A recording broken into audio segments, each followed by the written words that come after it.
man, you again? Okay, I'll tell you my story. Months ago, I bought a $10,000 tiny home thinking it would save me money and eventually turn into an income property. The goal was simple: cut down my living expenses and build something of my own. Now, for those of you who watched my earlier videos, you know I had the option of staying with my parents, and I have been for a while working on the tiny home. But at a certain point, the situation runs its course. They want their space back, and I need to move like this is real life and not something I can pause whenever it gets uncomfortable. And for those of you who are new, just know this wasn't meant to be permanent. It was always a temporary setup while I got everything ready. But what I didn't factor in, though, was everything in between. Permits, inspections, delays, and the fact that while all of this is happening, I still need somewhere to live.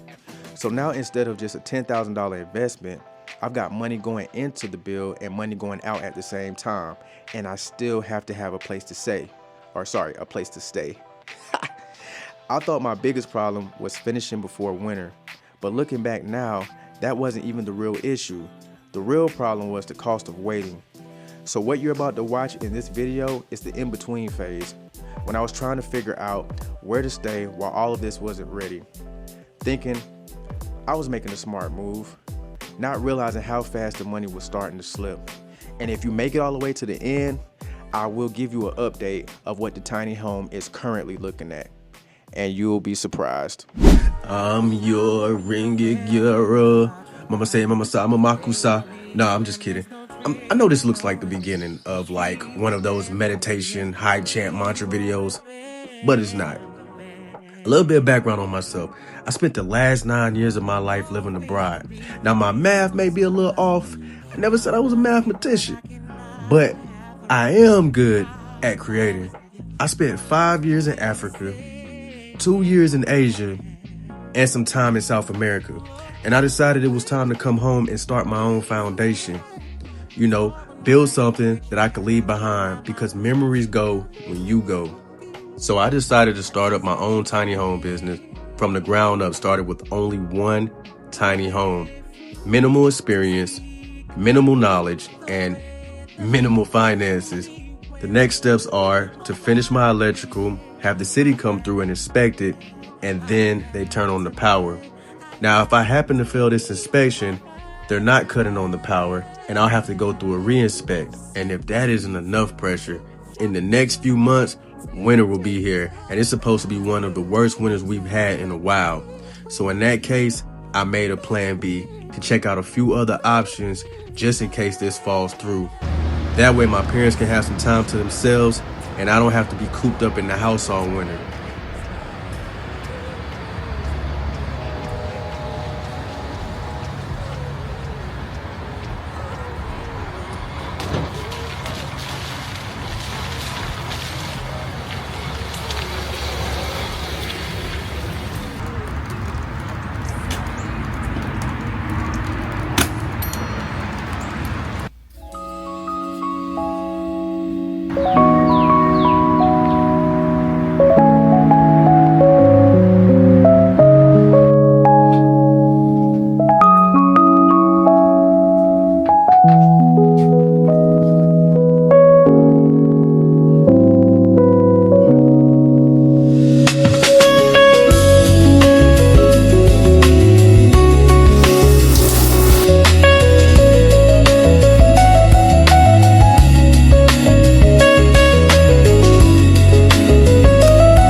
So if you haven't realized it by now, plan B is me renting out one of these campers.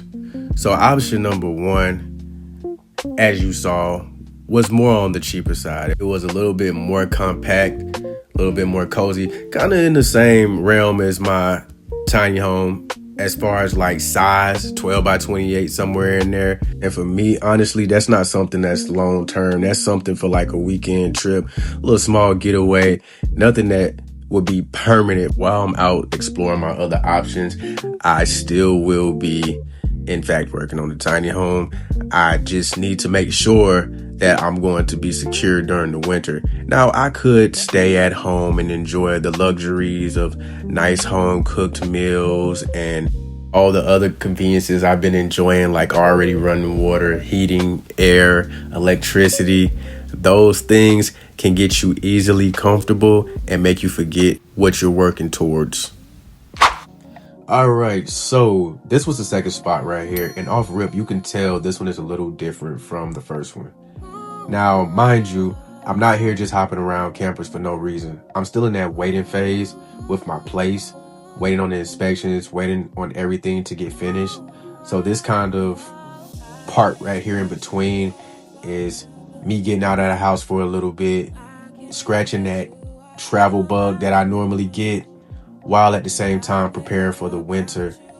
As I mentioned before, if I don't get everything done before it freezes over, I'm gonna be in hell or high water, or in this case, this ice age. But I'm just figuring out what works and staying out of the way while I get everything together. But this one right here, this one feels more like an actual living space. You got more room, a better layout, everything not all packed into one little area.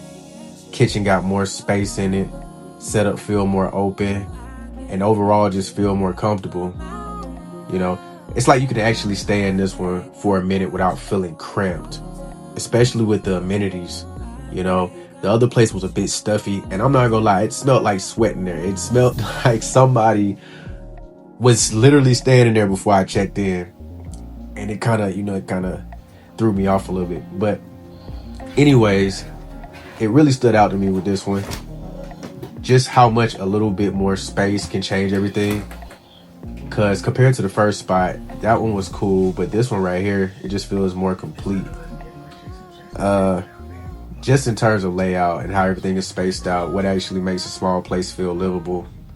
Now, this one is more on the higher end though, but still nothing crazy. Just enough to see the difference and kind of understand what you get when you step it up a little. And for me, this whole process right now is just a part of the gap before everything comes together.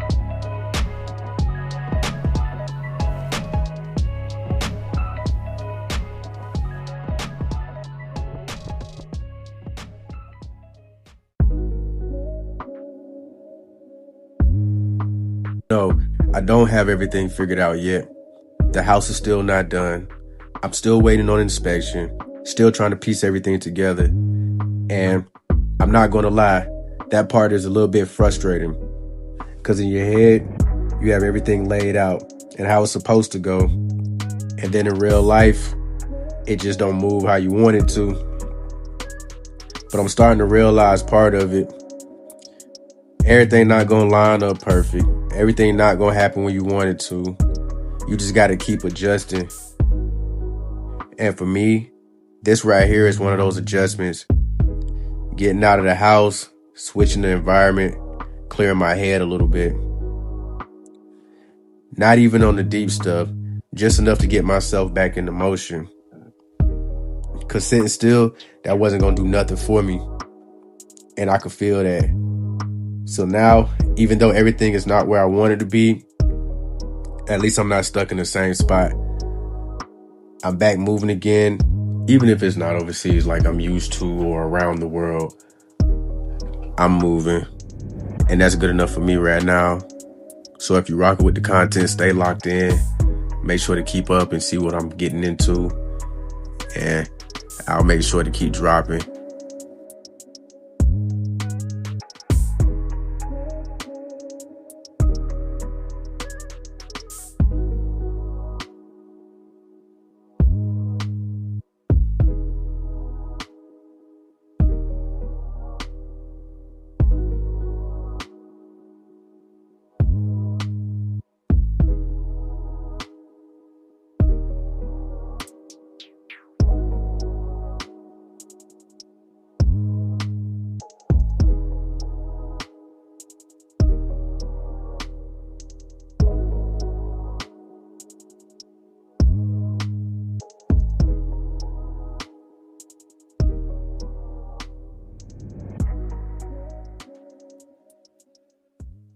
So if you made it this far, give yourself a round of applause, because that middle part was a little bit drab due to the fact that I was fighting like the end of a winter cold.